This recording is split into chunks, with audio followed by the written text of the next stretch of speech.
साधना की पद्धति उद्धव जानते थे, लेकिन आज प्रेम की दीक्षा उद्धव जी गोपियों से लेकर के उनके चरणों में सर झुका करके कन्हैया का संदेश दे करके वापस चले गए।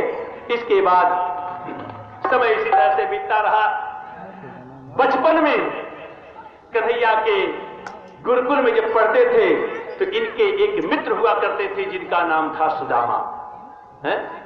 सुदामा जी महाराज गुरुकुल में तुम सन सहज स्नेह,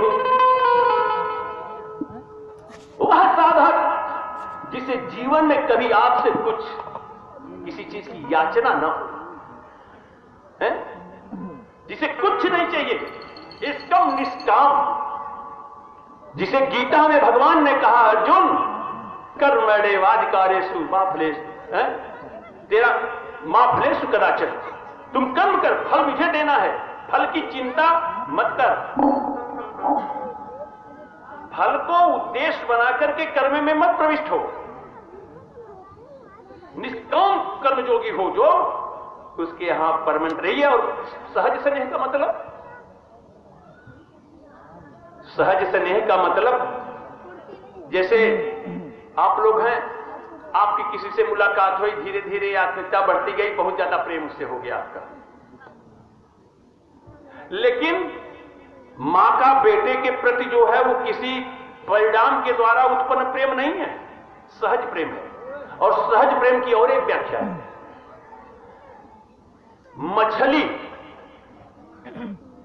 मछली हमेशा जल में रहती है,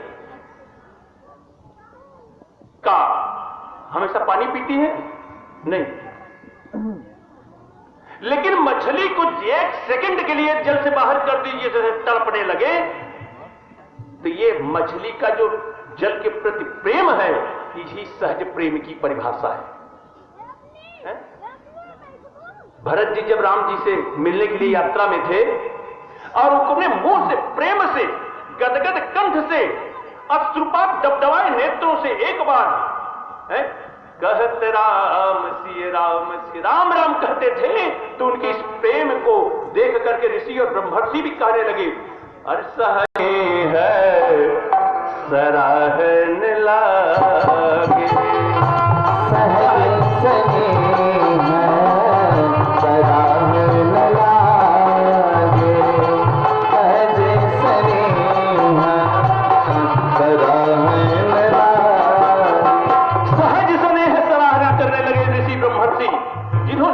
में देखा जाहिर चाही कबो से मिलने सुदामा, और गाते चले मन में हरे कृष्ण रामा, गाते चले मन में हरे कृष्ण रामा।